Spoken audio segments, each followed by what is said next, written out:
Nos acompaña ya el economista Diego Borja, candidato a vicepresidente por RC5, La Revolución Ciudadana.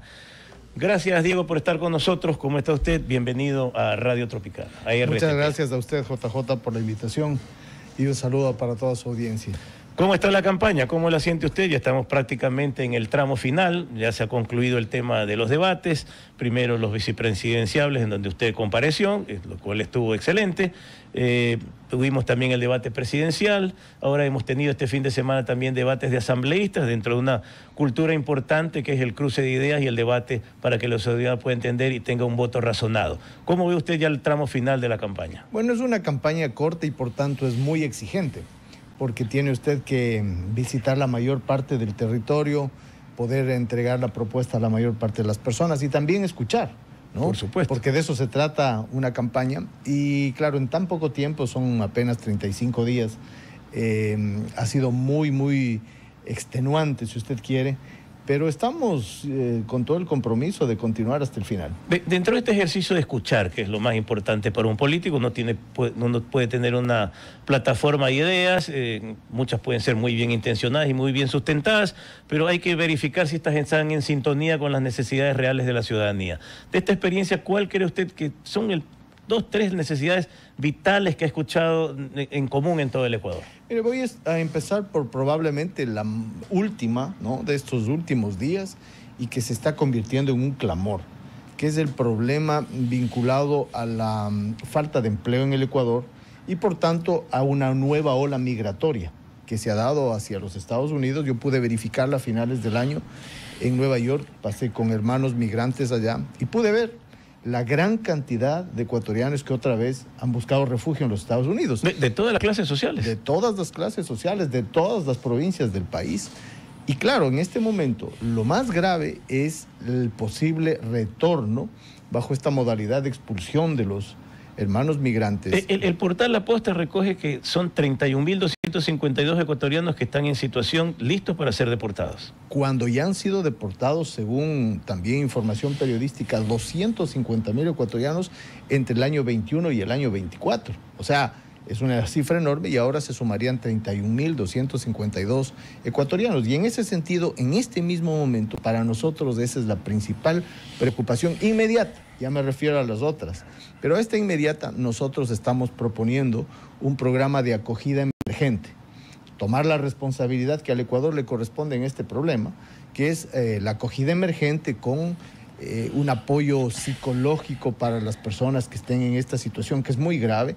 Es una primera tristeza la salida del país, ahora va a ser un segundo problema de tristeza para las familias, de angustia, de ansiedad, ¿no? Entonces un programa de apoyo psicológico, un programa de crédito emergente para los migrantes que retornen y pensar también en acciones de beneficio económico, porque muchos de ellos salen del país endeudados. Por supuesto. ¿No? Y no logran pagar las deudas porque simplemente no obtuvieron los ingresos, ya que ahora van a ser deportados. Entonces también un programa tributario para no cargarles con más impuestos. Hay que ver, por supuesto, caso por caso, pero un programa de reinserción económica con crédito, con empleo específico para algunas familias de migrantes y de apoyo, ya le digo, emocional y de salud, porque el daño también psicológico provoca daños adicionales. Por supuesto, de salud. Son Entonces, familias rotas, desestructuradas. Es un tema urgente y claro, en el caso de que logremos el triunfo en las urnas, la protección en los Estados Unidos. Es decir, hacer un proceso en el cual nuestros compatriotas que podrían ser expulsados vengan en condiciones dignas. Y buscar colaboración para una migración legal, calificada. Buscar colaboración para una migración legal, pero a los que ya están sufriendo la deportación, que puedan venir en condiciones dignas, sin maltrato, sin más drama humano del que ya tienen. Entonces eso es muy importante de hacerlo ya, ¿no? Y claro, ahí más bien nosotros vemos una inacción del actual gobierno. ¿Y un segundo problema? El segundo problema que usted ve por todo lado es el problema de la inseguridad. Es una queja en todo lado, incluso en provincias, en ciudades que antes usted no veía esto. Hace pocos días estuve, por ejemplo, en Tungurahua. En lo que iba del año ya había 11 homicidios en Tungurahua. Una provincia que no ha estado particularmente azotada por el crimen organizado. Ya está. Entonces, el tema de la inseguridad es un clamor nacional. Y sobre eso también, claro, nuestra candidatura tiene una propuesta de acción muy concreta sobre cómo enfrentar. No le voy a decir cómo vamos a solucionar de la noche a la mañana, pero sí cómo enfrentar con toda la fuerza del Estado, con toda la mano dura necesaria y también con mano extendida, porque hay que extender la mano a poblaciones que están en situación de pobreza y que pueden tener en la delincuencia una especie de atracción, ¿no? De ingreso. No, entonces generar todas las acciones estatales para mejorar empleo, deportes, educación, cultura que se conviertan en antídotos a la delincuencia. Ahora, se habla mucho, ¿no? Y se ha encandilado un poco la región con el tema de Bukele, y eso hace que se pierda de vista un poco el hablar de temas de la rehabilitación social, de la reinserción. Aquí no tenemos y en buena hora la cadena perpetua, entonces cada individuo que pierde la libertad en algún momento la va a recuperar. Y el Estado tiene que tener planes para aquello. En primer lugar, que cuando esté detenido tenga una situación adecuada, que se respeten sus derechos humanos, sea posiblemente inclusive capacitado, como ocurre en otros lados, y que finalmente se reinserte exitosamente en la sociedad. ¿Qué tipo de planes tenemos? Porque vemos que es importante, evidentemente, aplicar el peso de la ley con las fuerzas de seguridad y las fuerzas del orden del país, porque hay bandas organizadas. Pero, ¿qué plan tiene usted para poder reinsertar y, primero, evitar el crimen? Evitar que cada vez, inclusive con menor edad, ingresan a GDOs. ¿Qué se puede hacer para evitar aquello? Y en el caso de darse, para rehabilitarlos. Vamos por lo primero. Lo más importante es prevenir. Prevenir la posibilidad de la atracción hacia el crimen organizado, que es lo más grave que vive el Ecuador en este momento en ese ámbito. Y eso se previene con una acción de inversión social. Y digo de inversión social con todo el conocimiento. Es decir, cuando usted invierte en el ser humano, usted está generando las posibilidades en el futuro de un retorno social y económico para las personas enorme. ¿Qué es inversión social? En educación, de las distintas posibilidades, desde la educación primaria hasta la superior, el deporte, que es un antídoto enorme contra la delincuencia y otros vicios, la cultura, ¿no? Y obviamente el empleo. ¿Por qué? Porque las familias se ven atraídas por un ingreso fácil con la delincuencia si es que no hay condiciones de empleo. O migran o entran en procesos delincuenciales. Ese es el principal tema fundamental, prevenir. Para que haya empleo completo, digno para la ciudadanía, tiene que haber una economía potente que pueda generarlo, ¿no? Porque la dinámica no puede ser que el Estado dé el empleo, sino que la sociedad la economía privada. Pero tenemos una inversión muy pobre. Somos un país muy diferente a la inversión enorme extranjera que hay en Colombia o en Perú. Inclusive la inversión propia nuestra a veces se va, no encuentra, dicen que no hay nada más cobarde que $1 millón. Apenas no ve las circunstancias adecuadas, se va. ¿Cómo podemos hacer para propiciar una inversión extranjera de calidad y que genere plazas de empleo? Bueno, primero es la inversión nacional, que es el problema más grave que tiene el Ecuador en este momento. Según los informes económicos del Banco Central, ya llevamos 3 semestres seguidos de caída de la inversión, y de una caída enorme. En el último informe la caída de la inversión es de más del 6%, menos 6% de inversión, imagínese usted. Y por otro lado tenemos una caída gigantesca de la inversión pública. Entre el 2014 y el 2024 la inversión pública cayó de 15.7% sobre el PIB a 1.8% sobre el PIB. Es una caída de 14 puntos. Decía Fausto Ortiz que tenemos, si la memoria no me es ingrata, alrededor de 10 años que no subimos de $2.400 millones la inversión en obra pública, por ejemplo. Pero es que eso es inaudito. Eso es vergonzoso. Un país no puede crecer así. Entonces, bien dice usted, ¿cómo atraemos la inversión privada? Primero la nacional y luego la extranjera. La inversión pública se convierte en eso, porque usted genera obra pública y quien hace la inversión es el Estado, pero quien la ejecuta es el sector privado. Y cuando el sector privado ejecuta eso, usted tiene una cadena de pagos. Dinamiza la economía privada, que es la principal generadora de empleo. En el Ecuador, el 80% del empleo lo genera el sector privado, y entre el sector privado, las medianas y pequeñas empresas son las mayores generadoras de empleo. Entonces, un país que no está dinámico no puede generar empleo. Nuestra visión sobre el empleo adecuado es una economía dinámica, una reactivación de la economía, y el principal problema económico es el empleo. No hay otro problema más importante que el empleo. Entonces, enfrentar el problema del empleo generando toda la condición de reactivación de la economía. Esa es la visión que tenemos. ¿Cuáles serían las áreas más importantes? Porque también el Ecuador se decanta un poco, a pesar de que la ciudadanía en algún momento votó en contra, por la minería. también tenemos un problema muy grave de la minería ilegal, que hay que combatirla francamente por los problemas que genera desde el lavado de activos hasta la contaminación de nuestras aguas. Pero ¿es la minería realmente la solución del país? ¿Es el extractivismo o tiene usted planes también para otro tipo de desarrollo como por ejemplo, el agrícola, generar valor agregado a los productos agrícolas, la agroindustria? No hay una actividad por sí sola que sea la que va a resolver todo el problema. No, hay un conjunto de actividades y en buena hora nuestro país es un país con una potencialidad productiva enorme. Entonces usted tiene la actividad minera, la actividad agrícola, agroindustrial, la actividad comercial, la actividad industrial, manufacturera, la artesanía. Es decir, tiene un conjunto de actividades y una muy especial, muy importante, que el Ecuador la viene repitiendo, pero no se le da la importancia del caso, es la turística. El Ecuador tiene una potencialidad turística gigante y otros países con incluso menos recursos turísticos que el Ecuador lo aprovechan más. Entonces, tenemos una diversidad de actividades potenciales que hoy día no se las están usando. Entonces, la minera es una de ellos. Y, como usted bien señala, no es posible tener actividad ilegal, minería ilegal. ¿Qué es eso?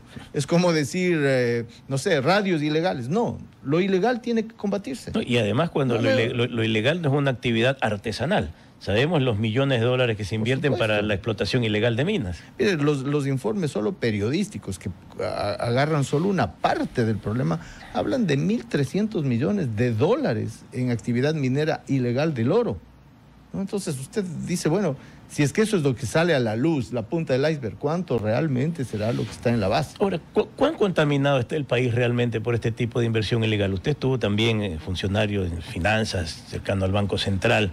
¿Está realmente contaminado el sistema financiero formal con el lavado de activos? Mire, el momento que se contamina una sociedad, se contamina todo. Entonces, hay un estudio del año 23 que dice que más o menos el lavado al 23 era del 4% del PIB en el sistema financiero.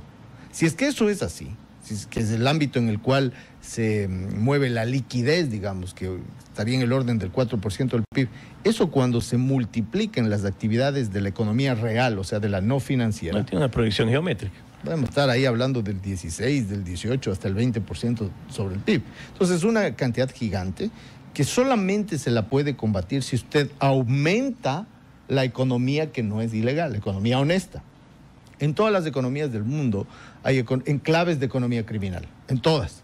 Pero claro, la economía legal, la economía formal, la economía honesta es la mayoría. Entonces, en otros países eso es un lunar en un vaso de leche, digamos, un puntito negro. Pero cuando usted permite ese crecimiento, se convierte en lo que algún momento el presidente colombiano hablaba de la sociedad traqueta, que es cuando empieza a extenderse. Acá lo que hay que hacer es crecer la economía formal, crecer la economía legal, crecer la economía honesta, combatir las economías ilegales, pero la forma más eficaz de combatir es creciendo el resto de la economía, que es una economía legal y formal. Ahora, un actor indispensable para el crecimiento de la economía es la banca.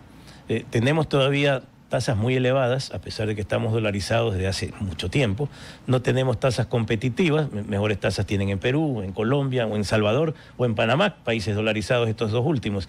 ¿Qué podemos hacer para que la banca, que en buena hora se jacta de tener resultados impresionantes? El Banco del Pacífico, que además es un banco de propiedad estatal, señala que es el banco con mejores y mayores resultados en el último año. ¿Qué podemos hacer para que finalmente sean el actor que hace falta para el desarrollo de una economía sana? Bueno, tenemos dos buenas noticias en el lado financiero. La una es que captan más de lo que colocan, o sea, hay suficiente liquidez. Primera buena noticia. Y segunda, que tienen altas utilidades. También es buena noticia. Ahora, claro, la mejor noticia sería que lo que captan, coloquen, y que para que tengan utilidades, que nadie esté en contra de que lo hagan, lo coloquen a una tasa accesible. Cuando usted tiene tasas de interés que sobrepasan hasta el 20%, le está cargando a la producción unos costos que simplemente le tienen restringida. ¿Qué hay que hacer? Usar a la banca pública, al Banco del Pacífico, a la banca pública que este rato está destrozada, al propio BIES, como marcadores de tasa. ¿Qué es esto? O sea, que ellos puedan hacer créditos a tasas más bajas de interés que le obliguen al resto de la banca a competir en condiciones razonables para los clientes. No se puede bajar la tasa de interés por decreto. No, por supuesto. Eso tiene que ser un proceso económico en el cual, con los marcadores públicos de tasa de interés y con una reactivación de la economía, se pueda contener estos abusos en el manejo de la tasa de interés. Ahora, también es importante una buena regulación. Una buena regulación financiera, una buena regulación bancaria contribuye, pero no toda la apuesta es una apuesta regulatoria. Una parte es apuesta regulatoria, que además es importante para contener los altos niveles de lavado, pero la otra parte es el funcionamiento real de la economía. Ahora, claro, evidentemente hemos visto que las autoridades de control como la UAFE muy poco hacen por evitar el lavado de dinero. Hemos visto además que cuando tienen alrededor de... No llegan ni a una docena de condenas que hayan surgido por denuncias o por actividades propias de este organismo de control. ¿Cómo podemos hacer para reforzarlos y que puedan realmente manejar adecuadamente un tema tan grave para el país? Mire, un tema fundamental en la política de seguridad es la inteligencia financiera.